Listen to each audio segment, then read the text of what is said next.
ओम श्री परमात्मने नमः।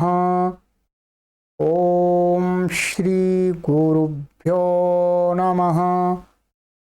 ओम श्री ऋषिभ्यो नमः। ओम सहनाववतु सहनौ भुनक्तु सह वीर्यं करवावहै तेजस्विनावधीतमस्तु मा विद्विषावहै। ओम शांति शांति शांति। सर्वेभ्यो नमः। देववाणी संस्कृतम यूट्यूब चलदृश्यम प्रति भवतां भवतीनां च हार्दं स्वागतम्। मित्रों, आज हम प्रारंभिक रचनानुवाद कौमुदी न्यू कोर्स की लाइव कक्षा संख्या 30 को पढ़ेंगे। 29 कक्षाओं को पढ़ा दिया है, आज 30वीं कक्षा को पढ़ेंगे। 63वीं कक्षा, ठीक है। तो मित्रों, जो भी नए पाठक जुड़ते हैं, जो इस कक्षा को प्रथम बार देख रहे हैं, इस कोर्स की पहली कक्षाओं को नहीं देखा है, उन सभी से निवेदन किया जाता है कि आप इस कोर्स की सभी वीडियो को पहले प्लेलिस्ट में जाकर के प्रारंभिक रचनानुवाद कौमुदी न्यू कोर्स, ध्यान रखेंगे, न्यू कोर्स वाला कॉलम पढ़ना है आपको। प्रारंभिक रचनानुवाद कौमुदी न्यू कोर्स करके एक कोर्स है, उस पर क्लिक करके आप आरंभ से सभी वीडियोज को देखिए। फिर आपको ये सीरीज संस्कृत का मास्टर बना देगी 3 मास के अंदर। आप शुद्ध संस्कृत को लिखना, शुद्ध संस्कृत को बोलना तथा शुद्ध ही पढ़ करके समझना सीख जाएंगे। चलिएगा, तो गत कक्षा में मैंने आपको पढ़ा दिया था, यहां तक मैंने आपको पढ़ाया था। ये आपको शब्दकोश पढ़ा दिया था, ठीक है। रूप आदि मैंने गृह कार्य आपको दिया था, वो गृह कार्य आपने किया होगा, ठीक है। और ये यहां तक पढ़ा दिया था मैंने, ठीक है। आज हम इस अभ्यास में बताए हुए नियमों को पढ़ेंगे, ठीक है। नियमों को पढ़ेंगे। चलिएगा, आप अपनी पुस्तक को खोल लीजिएगा और अपने पास में कॉपी और पेन को अवश्य रखिएगा।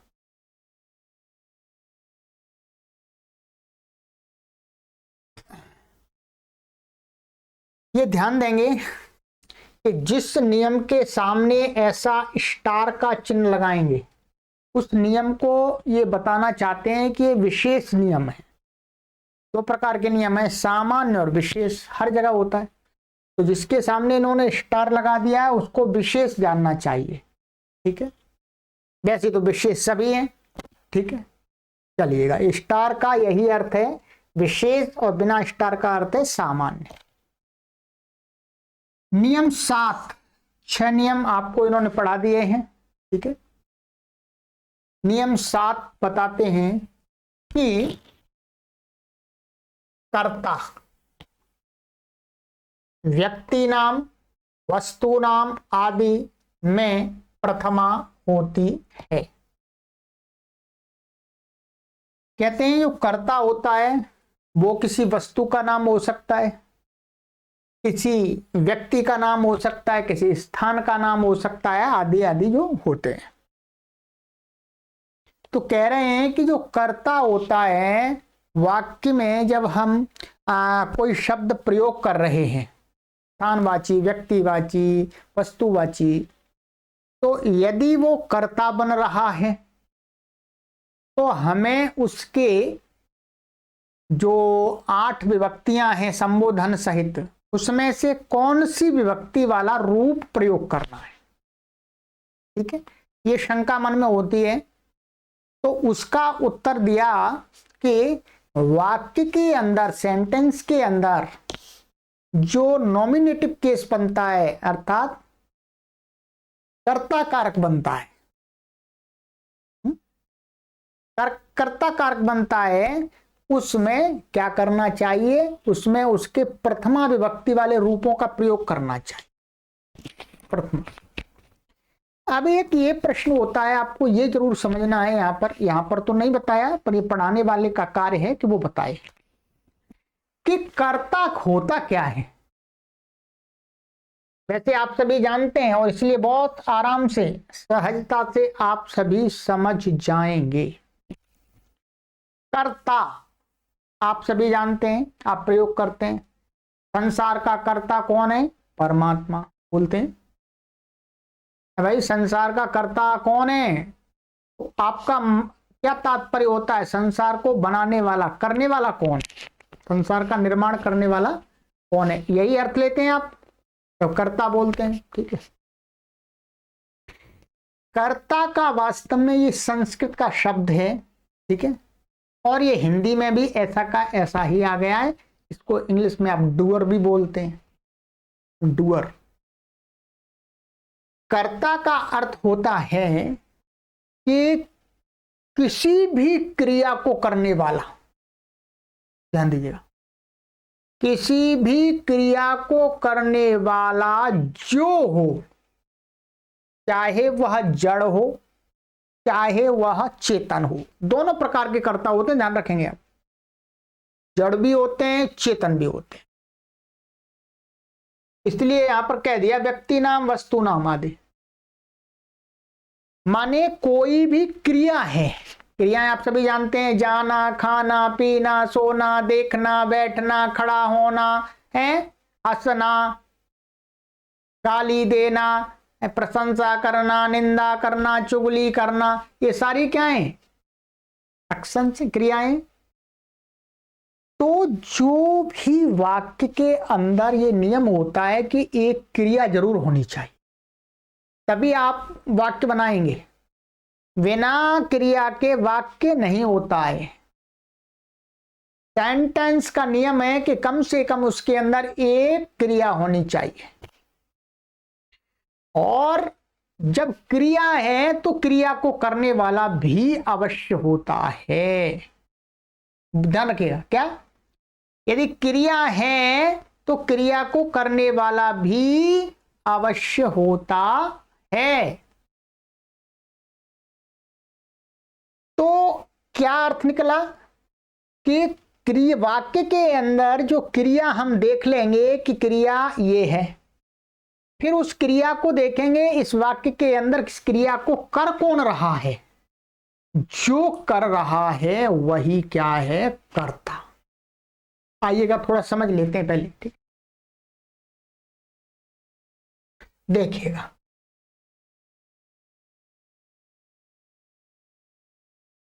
मानिएगा जैसे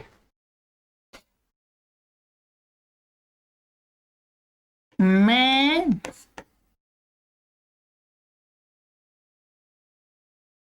संस्कृत को पढ़ता हूं। ठीक है, अब आप सबसे पहले हर व्यक्ति सामान्य रूप से समझ जाएगा कि इसके अंदर क्रिया क्या है। क्रिया क्या है? क्रिया है इसके अंदर पढ़ता हूं, यही क्रिया है, पढ़ना क्रिया है। अब आपको क्रिया मालूम पड़ गई, अब आपको देखना है इस क्रिया को कर कौन रहा है, इस वाक्य के अंदर कर कौन रहा है। संस्कृत को ये तो नहीं कर रहा क्रिया, मैं पढ़ता हूं, माने क्रिया को कौन कर रहा है? मैं कर रहा है। इसलिए यहां पर मैं शब्द क्या हो गया, कर्तावाची हो गया है, कर्ता को कहने वाला शब्द हो गया। क्लियर है? और देखिएगा, बता देते हैं आपको अच्छी प्रकार से। राम पाठशाला को जाता है।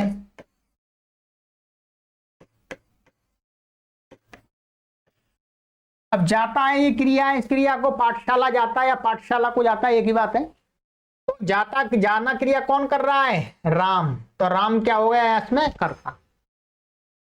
इसी प्रकार से हर कोई जो इस सीरीज को पढ़ रहा है आराम से समझ सकते हैं कि कर्ता क्रिया को करने वाला कौन है। अब क्रिया को करने वाला है उसी को उस वाक्य का क्या कहते हैं, बोलो, कर्ता। और जो फिर कर्ता होता है फिर उसके जो रूप चलते हैं 8 विभक्तियों में, तो प्रथमा विभक्ति के रूपों का प्रयोग होता है। ठीक है, ध्यान देंगे। गत कक्षा में मैंने आपको बताया था सभी जो शब्द रूप चलते हैं वो 8 विभक्तियों में चलते हैं। ठीक है, तो अब इसमें से आपको सारे रूपों का प्रयोग नहीं करना है। वाक्य के अंदर जो कर्ता बनेगा उसके लिए उस शब्द का प्रथमा विभक्ति का रूप प्रयोग करना है। जैसे यदि राम का राम कर्ता बनता है तो ये वाले रूपों का प्रयोग करना है। यदि एक राम है तो ये वाला, 2 राम है तो ये, और 3 राम है तो 3 या 3 से अधिक हैं तो ये वाला प्रयोग करेंगे। वो संख्या के अनुसार होता है। ठीक है, अब कर्ता आपको पूरी तरह से समझ में आ जाना चाहिए। अथवा दूसरा तरीका आपको हिंदी आदि में ऐसे समझाते हैं कि कर्ता की पहचान कैसे करें, कि कोई वाक्य है, ठीक है, तो उसमें कौन जोड़ लें। देखिए, या क्रिया के साथ में कौन जोड़ लें। जैसे अब देखिएगा, राम गृह को जाता है।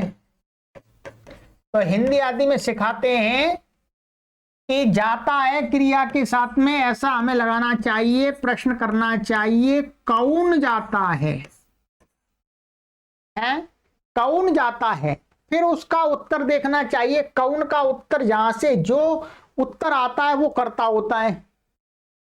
जैसे कौन जाता है, अब कौन जाता है घर को, राम जाता है, तो राम क्या हो गया, कर्ता हो गया। पर बात वही है जो पहली वाली मैंने बात बताई है, कौन का प्रश्न आप छोड़ दीजिएगा, सीधा सीधा देख लीजिएगा कि क्रिया को कौन करता है। आप आराम से अनुमान लगा सकते हैं, लगा सकते हैं आराम से। कौन आदि का प्रश्न छोड़ दीजिएगा, कौन आदि कभी आपको कंफ्यूज भी कर देगा। ठीक है, परंतु ये वाला जो नियम है कि क्रिया को जो भी करता है वो हमेशा करता ही होता है, ध्यान देंगे, क्या हमेशा करता ही होता है, उसमें कोई ऑप्शन नहीं है। ठीक है, अब यदि आपको ये बात मेरी समझ में आई तो कमेंट में लिख दीजिएगा आम। क्या लिखेंगे, आम। आम ये संस्कृत का शब्द है, इसका अर्थ होता है हां, अथवा YES, यस। क्या आम का अर्थ होता है हां। तो समझ में आ गया ये नियम, तो कमेंट आना चाहिए सभी का आम माने हां। आगे बढ़ेंगे। ठीक है, एक शब्द आपको सिखा दिया मैंने चलते चलते, ये हलंत लिखेंगे, पर ध्यान देंगे बहुत सारे हमारे पाठक, हमने इतना समझाया इसमें, इसीलिए हमने प्रारंभ में वर्णोच्चारण शिक्षा सिखाई आपको, फिर भी हमारे पाठक कुछ गलतियां कर देते हैं लिखने में। ये क्या है, मां हलंत है, आम। एक तो खाने वाला आम होता है, वो कैसा होता है, उसमें मां में आ होता है, और ये आम, आम माने यश, हाँ, यश, हाँ, तो ये हलंत वाला है और ये खाने वाला आम है, तो खाने वाला आम यहां हमें नहीं लिखना है। ठीक है, ये हिंदी का शब्द है। ठीक है, आम। चलिएगा, ये नियम आपका क्लियर हो गया मित्रों। अब चलिएगा फिर चलते हैं वहीं महाराज जी के पास में। कहते हैं कर्ता में प्रथमा होती है, जैसे फॉर एग्जाम्पल रामः पठति बालकः गच्छति, तो राम पढ़ता है, पढ़ना क्रिया कौन कर रहा है? राम। तो राम करता हो गया, करता प्रथमा हो गई, एक है इसलिए एक वचन आ गया। बालक आगच्छति, जाना क्रिया कौन कर रहा है? बालक। तो बालक में प्रथमा आ गई, बालक। ये आपको पहले ही सीख लिया था। अब वाक्य में कहीं भी गलती नहीं होनी चाहिए। ने से द्वारा छोड़ दीजिएगा, बस आपको अब सीधी परिभाषाएं समझनी है कि क्रिया को करने वाला कौन होता है जी? कर्ता, कोई भी हो। ठीक, चलिए।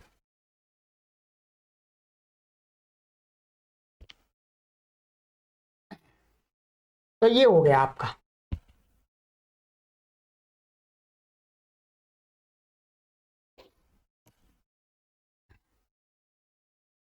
नियम 8, किसी को संबोधन करने माने पुकारने। किसी को दूर दूर से बुलाते हैं, अरे राम, अरे राम, अरे भाई इधर आ जाओ, राम नाम के व्यक्ति। तो दूर से किसी को पुकारने में संबोधन विभक्ति होती है। जब हम किसी व्यक्ति वस्तु को दूर से पुकारते हैं उसके नाम से, तो उस नामवाची शब्द का कौन सा रूप प्रयोग करना है हमको? संबोधन विभक्ति वाला। एक है तो एक वचन, दो है द्विवचन, बहुत है तो बहुवचन। तो हे रामा, भगवान का नाम यस्म, हे राम, हे आ जाओ, कष्टों को दूर कर दो, तड़प रहा हूं मैं संसार में, नैया पार लगा दो। ठीक है, भगवान का नाम तभी स्मरण करते हैं। तो राम, हे राम। और संबोधन में क्या होता है? संबोधनवाची जो शब्द होता है उससे पहले हे लगा देते हैं। हे लगा देते हैं या भोह लगा देते हैं, ये आगे बता देंगे आपको। तो हे लगा लीजिएगा आप, हे का प्रयोग अधिक है। ठीक है। और हे कृष्णा, हे देवदत्ता, ये संबोधन के, तो संबोधन का प्रयोग करना है, सरल है। ठीक है। नियम 9, ये विशेष नियम है, मैं आपके लिए बताता हूं कैसे विशेष है। इसको भी आप स्टार बना लीजिएगा, स्टार बना लीजिएगा, इसको भी ये स्टार वाला नियम है। ठीक है, देखिएगा। अभी हमने जो सामने वाला होता मध्यम पुरुष, तीन होते। एक मैं होता हूं, मैं किसी से बात कर रहा हूं होता हूं, तो बात कर जिससे कर रहा हूं वो कौन होता है? सेकंड पर्सन होता है, मध्यम पुरुष होता है। मैं कौन होता हूं? फर्स्ट पर्सन होता हूं, उत्तम पुरुष होता हूं। अब क्या है, प्राचीन काल में सामने वाले के लिए जो हमने पहले पढ़ा था, क्या पढ़ा था? हमने पढ़ा था त्वम युवाम और यूयम, यही पढ़ा था। तुम एक, तुम दो, तुम सब। ठीक, ये पढ़ा था।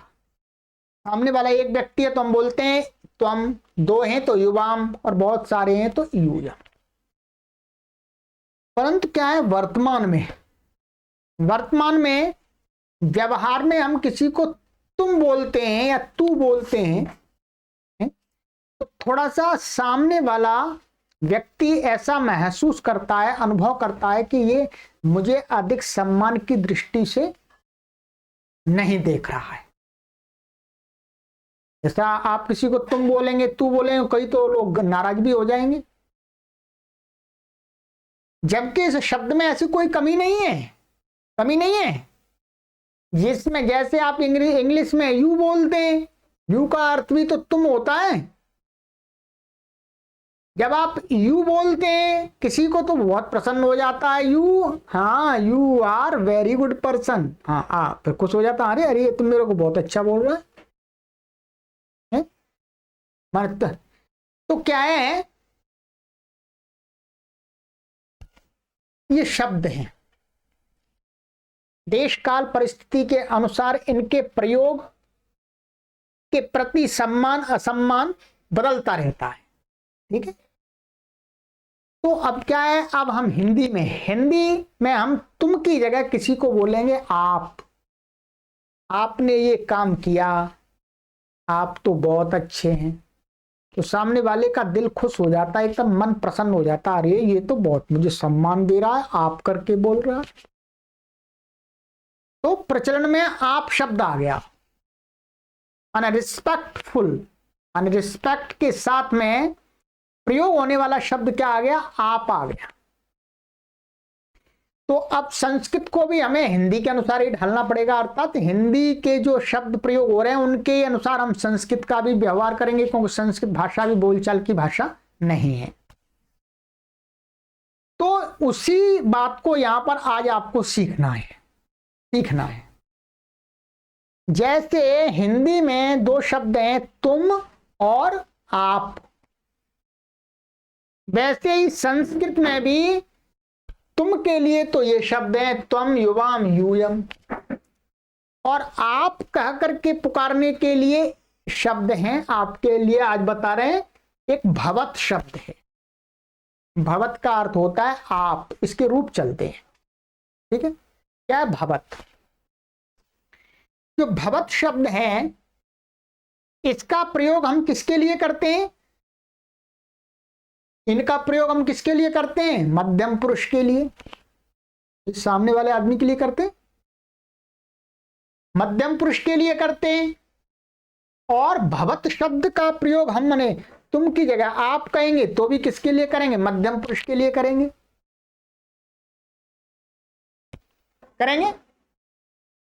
किसके लिए करेंगे? मध्यम पुरुष के लिए करेंगे। और हमने नियम क्या पढ़ा था कि यदि कर्ता मध्यम पुरुष होगा तो क्रिया भी क्या होगी? मध्यम पुरुष होगी। ये तो आपने पढ़ लिया, लिखने की आवश्यकता नहीं। यदि क्रिया कर्ता, वाक्य का कर्ता यदि मध्यम पुरुष है, सेकंड पर्सन है, तो क्रिया भी क्या होगी? मध्यम पुरुष की होगी। प्रथम पुरुष है तो प्रथम पुरुष की, उत्तम पुरुष है तो उत्तम पुरुष की। अब क्या हुआ, यहां पर मध्यम पुरुष के लिए एक तो इन शब्दों का प्रयोग होता है, दूसरा होता है भवत शब्द का। भवत शब्द किसके लिए प्रयोग हो रहा है? मध्यम पुरुष के लिए। तो अब वाक्य में हम जब भवत का प्रयोग करेंगे तो क्रिया किसकी आनी चाहिए? क्रिया किसकी आनी चाहिए? मध्यम पुरुष की, क्योंकि मध्यम के लिए। परंतु इस शब्द के साथ में यह नियम नहीं लगता है। क्या? भवत शब्द के साथ में ये वाला नियम नहीं लगता। कौन सा लगता है मैं अभी बता रहा हूं, फिर यहां पढ़ लेंगे। भवत शब्द का प्रयोग तो मध्यम पुरुष के लिए होता है, सेकंड पर्सन के लिए, सामने वाले आदमी के लिए। परंतु जब वाक्य में इसका प्रयोग करते हैं तो इसकी जो क्रिया आती है वो आती है थर्ड पर्सन की, प्रथम पुरुष की। क्लियर हो गया आपको? भवत शब्द का प्रयोग होता है मध्यम पुरुष के लिए, माने मध्यम पुरुष का सामने वाले के लिए। परंतु जब उसका वाक्य में हम प्रयोग करते हैं तो जो क्रियावाची शब्द लगाते हैं तो उसमें क्रिया मध्यम पुरुष की नहीं आती है। ऐसे कर रहा हूं मैं, नहीं आती है। किसकी आती है बोलो? प्रथम पुरुष की, थर्ड पर्सन। स्पष्ट हो गया? अब पढ़ते हैं, अब आपको जल्दी से समझ में आ जाएगा, फिर मैं आपको उदाहरण भी दे दूंगा। चलिएगा,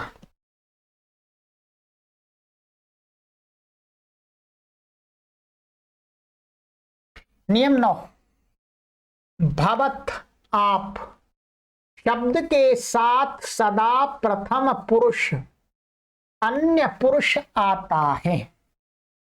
माने ये कह रहे हैं जो भवत शब्द के साथ सदा प्रथम पुरुष माने प्रथम पुरुष की क्रिया आती है, ये कहना चाह रहे हैं, ठीक है। अन्य पुरुष की क्रिया आती है, मध्यम पुरुष नहीं, माने मध्यम पुरुष की क्रिया नहीं आती है। अब इतना क्लियर हो गया, इतना मैं समझाई दिया आपको। भवत के रूप पुल्लिंग में चलते हैं। इसके क्या है? रूप तीनों लिंगों में चलते हैं। भवत शब्द का ये मूल शब्द है।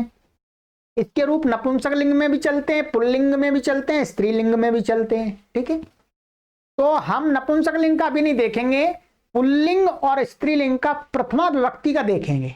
आगे इनका रूप में आपको याद करा दूंगा।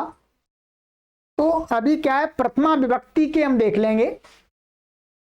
यहां पर कहा है कि पुल्लिंग में प्रथमा विभक्ति में क्या बनता है, भवान। यदि कोई एक पुरुष है सामने वाला तो भवान बोलते हैं, दो है तो भवंतौ, और बहुत हैं, दो से अधिक हैं तो भवंतः। फिर आगे द्वितीय विभक्ति में भी चलते हैं, तृतीया में भी एक दो कक्षा बाद आपको पढ़ाऊंगा ये रूप, ठीक है। क्योंकि अब आपको क्या करना है, तुम की जगह आपको किसका प्रयोग करना है, इसका प्रयोग करना है, जिससे सामने वाले का मन प्रसन्न हो जाए, और सामने वाला भी आपके लिए किसका प्रयोग करे, इससे, जिससे आपका भी मन प्रसन्न हो जाए। क्योंकि मानसिकता ही ऐसी बन गई है वह हमारी। आप मेरे को तुम करके बोलेंगे तो मुझे मन में थोड़ा सा कुछ लगेगा, अटपटा सा। ऐसा नहीं कि मैं आपसे कोई ऐसा नहीं विचार करूंगा कि आप मेरा रिस्पेक्ट नहीं कर रहे, नहीं ऐसा नहीं, परंतु एक संस्कार में आ जाता है। शुरू से हम जिस प्रकार के वातावरण में जीते हैं, जिस प्रकार के लोगों के संस्कारों के साथ हमारा जीवन यापन होता है, तो वैसा ही हमारा जीवन भी बन जाता है और वैसा ही हमारा विचार भी बन जाता है। तो अब हम इस प्रकार के लोगों के बीच में जीवन यापन कर रहे हैं जहां पर तुम नहीं बोलते हैं, आप बोलते हैं। उसी प्रकार के लोगों में आपका भी जीवन यापन हो रहा है, तो आपका भी संस्कार बन गया कि आप हो। हाँ, बहुत सुंदर है। तो क्या है, अब तुम को हटा करके हम अपनी जो संस्कृत बोलचाल की है, लेखन की है, उसमें भवत शब्द का प्रयोग करेंगे। परंतु प्राचीन ग्रंथों में तो त्वम की ही भरमार मिलेगी, युवाम और यूयम की भरमार मिलेगी, आपको ध्यान देंगे। इससे ज्यादा प्रयोग त्वम का है। भगवान के लिए भी वेदों के अंदर, उपनिषदों के अंदर भगवान नहीं कहा, क्या कहा, त्वम रक्ष, त्वम रक्ष, हे भगवान त्वम रक्ष। भगवान को त्वम शब्द से ही पुकारा गया है। किसी समय में त्वम शब्द बहुत सम्मानित शब्द था। प्राचीन काल में जब किसी को तुम बोल देते तो वो एकदम मन प्रफुल्लित हो जाता, अरे बहुत अच्छा बोल रहा है तो। तो कहते हैं पुल्लिंग में भवान, भवन्तौ, भवन्तः, ऐसे प्रथमा व्यक्ति एक वचन, द्विवचन, बहुवचन इसका प्रयोग करना। स्त्रीलिंग में क्या है, कोई सामने वाली यदि कोई सिस्टर है, कोई बहन, माता है, स्त्री है, तो उनको क्या करना है, बोलना है, एक है तो भावती, दो है तो भावत्याऊ, और दो से अधिक है तो भावत्याः। ठीक है, आदि। जैसे मैं आपको साथ साथ में लौकिक उदाहरण इसलिए देता हूं जिससे आपको बातें अच्छी प्रकार से समझ में आ जाएं, ठीक है। नहीं तो आप कहेंगे मैं शब्द पढ़ाता चला जाऊं, आप कहेंगे ठीक है गुरुजी तो वैसे बाँच रहे हैं। बाँच रहे हैं, ये वाचन तो हम भी कर लेंगे, ठीक है। इसलिए थोड़ा आपको मैं और ज्यादा बातें बताना चाहता हूं। जैसे भावान पठति, अब देखिएगा, आप पढ़ते हैं, भवान पठति। आप किसी को, सामने वाले को आप ये कहना चाहते हैं कि आप पढ़ते हैं, अथवा आप ऐसे भी कह सकते हैं तुम पढ़ते हो। दोनों का एक ही अर्थ है, एक ही तात्पर्य है। परंतु यदि आपने भवत शब्द का प्रयोग कर दिया तो क्या बनेगा, भवान पठति, और त्वम का प्रयोग कर दिया तो क्या बनेगा, बोलो, त्वम पठसि, या मध्यम पुरुष की क्रिया आ जाएगी, या उत्प्रथम पुरुष की क्रिया आई है, क्योंकि ये नियम बता दिया। भवन्तौ पठतः, आप दो पढ़ते हैं। भवन्तः पठन्ति, आप सब पढ़ते हैं, पुरुष का, ठीक है। अब स्त्री, भवती पठति, आप पढ़ती हैं। भवत्याउ पठतः, आप दो पढ़ती हैं, ठीक है। भवत्याः पठन्ति, आप सभी पढ़ती हैं। समझ में आ गया नियम? आना चाहिए आपको, उदाहरण भी आगे देंगे होमवर्क में, तब आपको पूरा समझ में आ जाएगा। चलिएगा, नियम समझ में आया आपको तो लिखिएगा आम। ठीक है। यदि नहीं समझ में आया, समझ में आना चाहिए, मैं ऐसा विश्वास नहीं करता कि आपकी समझ में नहीं आया। क्यों, इतनी मेहनत की है मैंने, इतना परिश्रम किया, क्यों नहीं समझ में आएगा।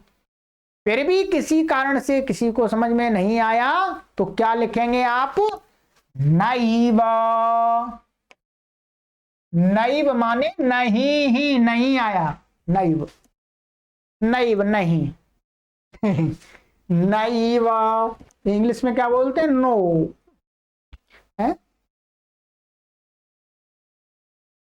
हैव यू अंडरस्टूड, नो, क्या तुम्हें समझ में आया, नहीं आया, वैसे आ गया आपको, ठीक है। तो आ में लिखिएगा। तो नहीं समझ में आता है तो हम कहते हैं कुछ चीज समझ में आई, तो आपके मन में यदि नहीं आई आपको तो क्या लिखेंगे, नैव, नैव। चलिएगा, ये हुआ स्पष्ट आपका।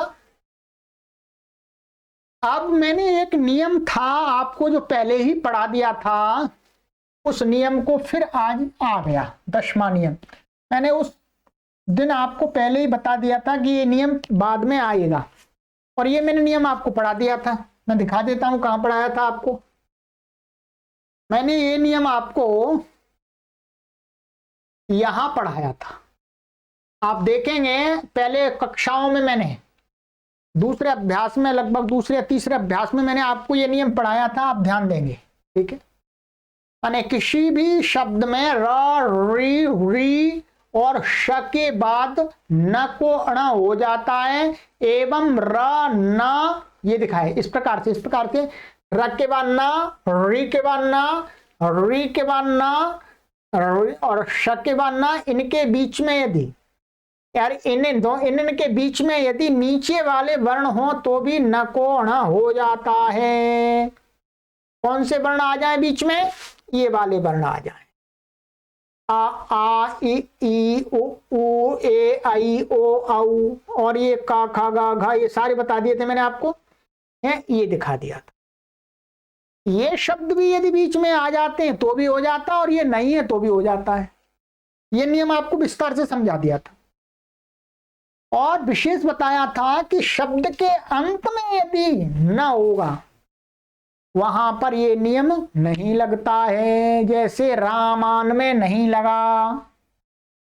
अब आ जाइएगा, अब नियम को पढ़ लेते हैं।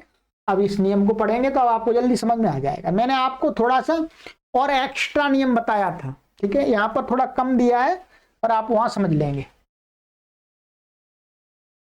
महाराज जी कहते हैं कि रा और शा, मैंने आपको क्या बताया था, यहां पर र के बाद री भी जोड़ दिया था मैं, ये री और री, ये दो और जोड़ दिए थे, दो और जोड़ने चाहिए, ठीक है। तो रा, री, री और श के बाद न कोणा हो जाता है, ठीक है। यदि स्वर, स्वर माने जो अच हैं, व्यंग्य स्वर हैं, वॉवेल्स, और हा या व र, ये वर्ण का वर्ग के मन का खा गा घा ङ, वर्ग पा फा बा भा म, और न माने एक और न, ये न अलग है, जब आप व्याकरण पढ़ेंगे तब समझ में आएगा। ये एक न अलग होता है और ये वाला न अलग है। ये क्या है न, ये अभी आप समझे तो नुम का न होता है, ये इसको नुम का न बोलते हैं, नुम का न। यदि ये न बीच में आ जाए इनके यहां पर तो भी क्या है, अणा हो जाता है, न को अणा हो ही जाता है। इन शब्दों में यह नियम लगेगा, माने ये वाला नियम ये बता रहे हैं जो मैंने आपको पिछली कक्षाओं में बता दिया, ठीक है। माने जैसे राम है तो राम में ईश्वरा, नृप, ग्राम, पुत्र, नर, सूर्य, चंद्र, शिष्य, इनमें ये नियम लगेगा तो क्या हो जाएगा, अतः इनमें तृतीय एक वचन में एण लगेगा, रामेण। षष्ठी में बहुवचन में आणाम लगेगा, तो मैंने समझा दिया लगेगा, यहां ये लगेगा है, यहां प्रिंटिंग में शो हो रही है, ठीक है, लगेगा, ठीक है। तो इस नियम को आप वही समझिएगा कि र री री और श के बाद में यदि किसी शब्द में न आता है, एकदम आ जाता है, तो न को अणा हो जाता है। अथवा इनके और न के बीच में यदि इनमें से कोई वर्ण आ जाता है तो भी न को अणा हो जाता है। ठीक है, तो इनके रूप मैंने आपको पिछली कक्षा में ही लिख करके उच्चारण करके बता दिए थे कि कहां कहां न को अणा होगा और कहां कहां नहीं होगा। ठीक है, तो मित्रों ये आपका क्या हुआ, आज की ये कक्षा कंप्लीट हो गई। अर्थात जो अभ्यास में हमने नियम पढ़े थे वो कंप्लीट हो गए। ध्यान देंगे, अब इसके बाद में होमवर्क भी है आपका, होमवर्क है, होमवर्क को फिर होमवर्क का मिलान करा देंगे। उसके बाद आपकी अब होगी 5 अभ्यास की परीक्षा। परीक्षा की तैयारी आपको करनी होगी। जो भी आप पढ़ें आगे बढ़ें, पढ़ने के बाद 2, 3, 4 दिन का बीच में गैप करके ही आप परीक्षा दें, तैयारी करके, पीछे की कक्षाओं का अवलोकन करके, आपने जो लिखा है नोट्स बनाए उनको देख करके ही परीक्षा दें। ठीक है, परीक्षा आपकी बिल्कुल सरल होगी, आपको वीडियो के रूप में यहां पर दिखाई जाएगी, फिर उसका उत्तर भी दिखाया जाएगा। ठीक है, ऑप्शनल प्रश्न भी होंगे आपके, अब माने वैकल्पिक प्रश्न भी होंगे और दूसरे प्रकार के भी प्रश्न होंगे। जैसे मैं आपको संस्कृत वाक्य किया है, हिंदी का वाक्य लिख करके मैं उसकी संस्कृत बनाने के लिए पूछूंगा, 5 वाक्य ऐसे भी पूछे जाएंगे। ठीक है, कुछ अशुद्ध वाक्य बना करके भी आपको पूछे जाएंगे, वैकल्पिक पूछे जाएंगे। कुल मिलाकर के आपके कितने प्रश्न होंगे, 20 प्रश्न होंगे। बस प्रश्न आपके 20 ही होंगे। कितने होंगे प्रश्न बोलो, 20 प्रश्न होंगे। ठीक है, चलिएगा, तो ये हो गया। अब इसमें आपके लिए मैं और क्या कर सकता हूं, चलिए अब वो आगे हम आपको बता देंगे, धीरे धीरे बताएंगे सारी चीजें। तो इसको आप कंप्लीट कर लीजिएगा। अब अगली कक्षा में, वैसे आपको मैं इसी कक्षा में गृह कार्य करना है, गृह कार्य इसी कक्षा में आपको बता देता हूं, कुछ अधिक नहीं है, थोड़ा तो है, 5 मिनट का गृह कार्य है, मैं बता देता हूं आपको, क्योंकि आप बीच में करेंगे उतने समय में। ठीक है, चलिएगा गृह कार्य को भी देख लेते हैं। अभ्यास माने पंचमाह अभ्यास।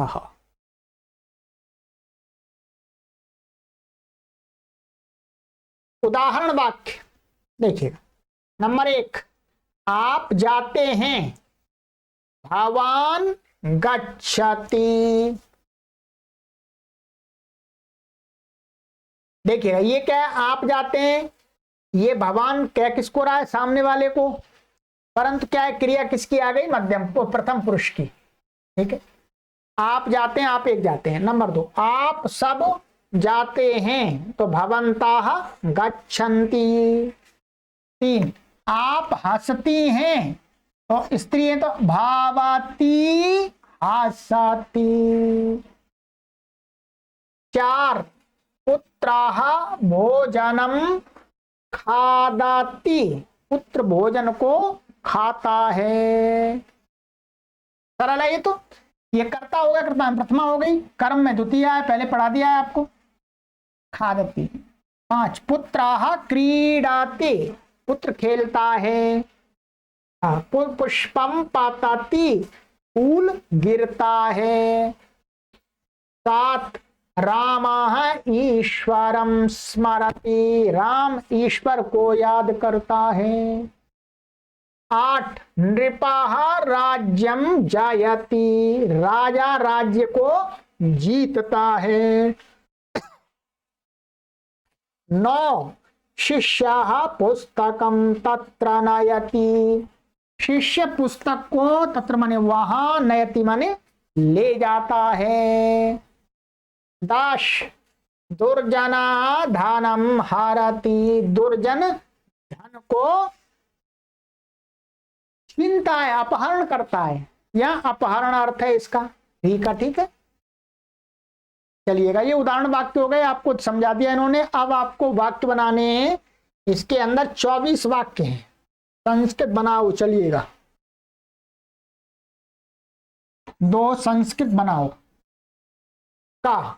1, बालक घर जाता है। 2, मनुष्य आते हैं। ये बहुवचन में आएगा, मनुष्य आते हैं। तो 3, पुत्र पिता को नमस्कार करता है। 4, बालक सूर्य और चंद्रमा को देखता है। 5, शिष्य गुरु से कहता है। तो यहां कहना के लिए वद धातु का प्रयोग करना है, ठीक है। 6, विद्वान और सज्जन सत्य बोलते हैं।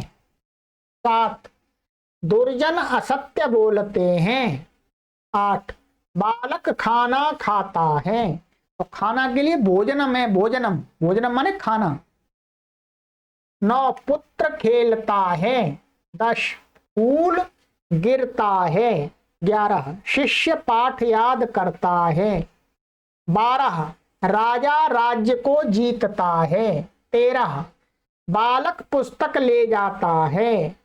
14, दुर्जन राज्य का हरण करता है। यहां हरि धातु का प्रयोग करना है। खा में तू 15, तू पढ़ता है, ठीक है। 16, तू सत्य बोलता है। 17, तू भोजन करता है।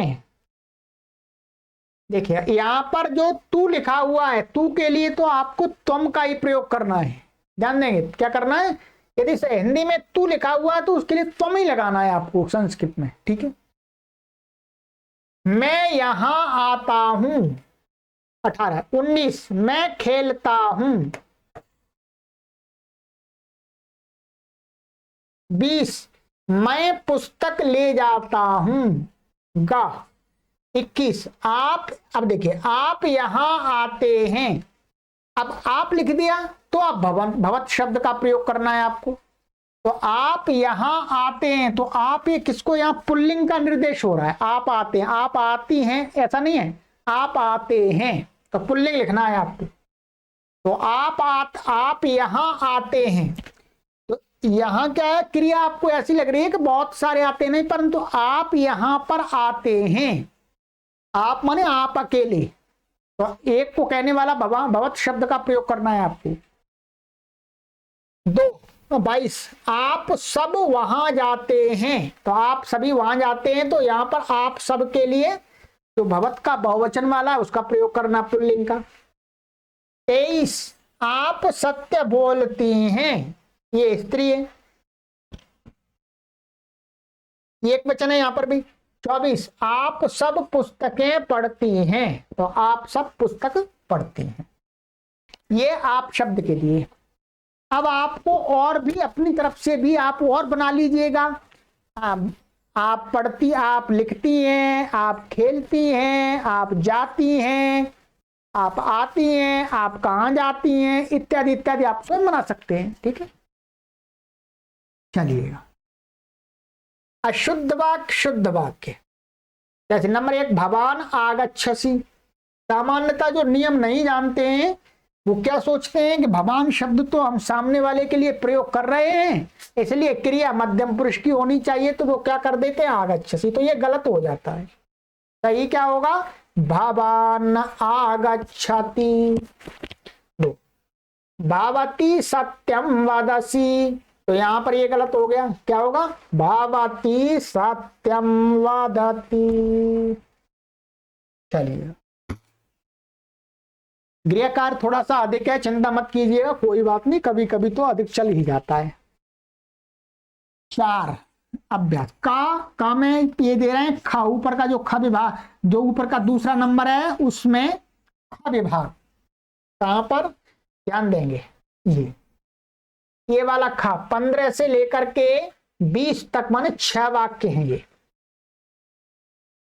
देखिएगा, खा को द्विवचन और बहुवचन में बदलो। इनको क्या करना है, इन 6 वाक्यों को यहां पर एक वचन में लिखे, इनको द्विवचन और बहुवचन में आपको बदलना है, ठीक है।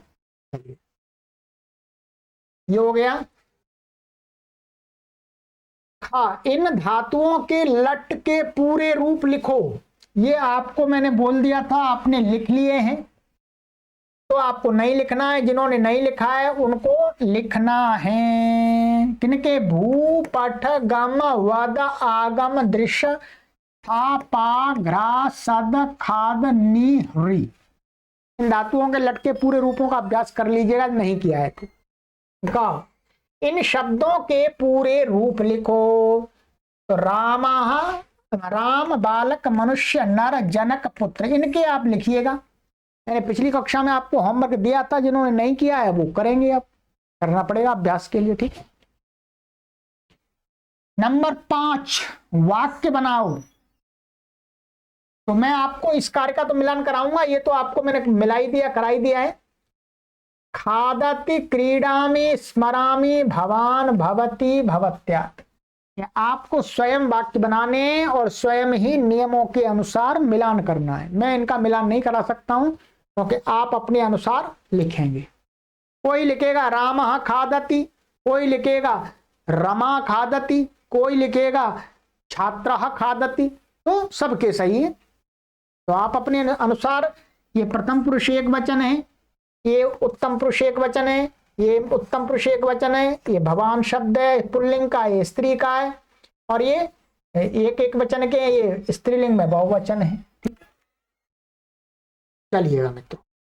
नंबर 6, रिक्त स्थान भरो।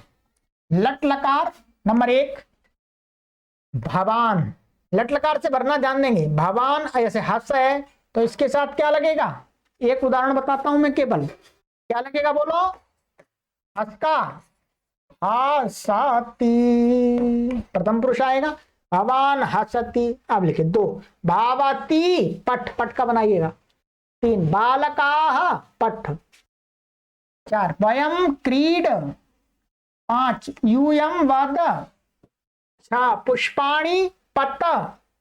7, दुर्जनः बालिकां रि। 8, यूयं किम खाद। लिखिएगा। तो ये तो मित्रों मैंने आपको, इसका मिलान मैं कराऊंगा अगली कक्षा में, ठीक है। तो जो मेरा कार्य है वो मैं करूंगा, जो कार्य आपका है वो आप करेंगे, तो मिलकर के नैया पार लग जाएगी। ठीक है। आप एक बहुत अच्छे संस्कृत के विद्वान और विदुषी बन जाएंगे, पंडित और पंडिता बन जाएंगे। बड़े बड़े विश्वविद्यालयों में बैठे हुए जो बड़े बड़े प्रोफेसर लोग हैं, कुलपति लोग हैं, उनसे भाषा की दृष्टि से आपका स्तर काफी अच्छा हो जाएगा। ये मैं आपको विश्वास दिलाता हूं। बेशक आप संस्कृत भाषा को न पढ़ाएं, ना आप संस्कृत भाषा से नौकरी करें, परंतु संस्कृत ज्ञान की दृष्टि से आप उनसे कई गुना ऊंचे हो जाएंगे, ठीक है। और इस प्रकार से संस्कृत को पढ़ करके जो प्रोफेसर्स बनेंगे, लेक्चर बनेंगे, जो कुलपति बनेंगे, वो संस्कृत के प्रति निष्ठावान और कर्तव्यशील व्यक्ति बनेंगे। संस्कृत भाषा के प्रचार प्रसार के लिए हमेशा उद्यतशील रहेंगे, ठीक है। चलिएगा मित्रों, इस गृह कार्य को कीजिएगा। ये हो गया 5वां अभ्यास। अगली कक्षा में मैं गृह कार्य का मिलान करा दूंगा और कुछ विशेष बातें बतानी होंगी बता दूंगा, फिर होगी आपकी परीक्षा, ठीक है। और मित्रों, आपसे विनम्र निवेदन किया जाता है कि आप सभी पाठक स्वेच्छापूर्वक आप देश भारत में रहते हैं, भारत से बाहर रहते हैं, कहीं पर भी रहते हैं, भगवान ने आपको जितना सामर्थ्य दिया है उस सामर्थ्य के अनुसार आप इस महान यज्ञ को संचालित करने के लिए तथा विस्तार देने के लिए अपना आर्थिक सहयोग प्रति माह भेजते रहें। ये मैंने आपको स्कैन कोड यहां दे रहा हूं। इसी अकाउंट से सारी गतिविधियों का संचालन जो होता है व्यवस्थित रूप से, ठीक है। तो आप अपना सहयोग निरंतर भेजते रहें। सभी पाठक आज पढ़ रहे हैं, 10 साल बाद पढ़ेंगे, 20 साल बाद पढ़ेंगे, निरंतर भेजते रहें। ये विचार ना करें कि अरे ये कक्षा तो 10 साल पहले पढ़ाई गई थी जी, अरे अब तो इनके पास में बहुत पैसा, नहीं नहीं, हमारे पास में पैसा हो ही नहीं सकता इकट्ठा, क्योंकि हम संस्कृत भाषा के प्रचार में सारा जो भी कुछ आता है हमारे पास में 1 रुपया उसको लगा देते हैं, रखते नहीं है। ठीक है, तो इसलिए निरंतर आप अपना सहयोग देते रहें मित्रों। हम आपके सहयोग से ही इस कार्य को अधिक से अधिक लोगों तक पहुंचा सकेंगे। यदि आपका सहयोग नहीं होगा तो हम उतने समर्थ नहीं हो पाएंगे, हमारा कार्य उतना प्रभावशाली नहीं हो पाएगा। क्योंकि व्यवस्थाओं को अच्छी व्यवस्था देने के लिए, तो व्यवस्थित ढंग से चीजों को चलाने के लिए धन की परम आवश्यकता होती है। ठीक है, तो आप प्रतिमाह अपना स्वेच्छा से जितना जो जिसका भी मन पड़ता है, किसी का सामर्थ्य 501 रुपये महीने का है, किसी का 1100 रुपये का, किसी का 2100 रुपये का, किसी का 5100 रुपये का, किसी का 101 का है, और किसी का नहीं है बिल्कुल भी, तो उनसे हाथ जोड़ के प्रार्थना है कि वो पढ़ते रहें परिश्रम पूर्वक। ठीक है, पढ़ते रहें, पढ़ाई का कोई शुल्क किसी से नहीं लिया जा रहा है। ये जो सहयोग आपसे निवेदन किया जा रहा है, ये संस्कृत भाषा के प्रचार प्रसार के लिए किया जा रहा है। ठीक है, ये निःशुल्क अभियान निरंतर चलता रहेगा, हर कोई संस्कृत भाषा को पढ़ सके, तदर्थ ये उपक्रम आरंभ हुआ है। तो इसमें आप अपना सहयोग भेजते रहिएगा मित्रों। आगे की कक्षा में मिलते हैं। गृह कार्य को कीजिएगा, मिलान कीजिएगा, और गृह कार्य करके आपको कहाँ शेयर करना, मिलान करने के बाद में देववाणी संस्कृतम ई गुरुकुलम फेसबुक समूह। सर्वेभ्यो नमः।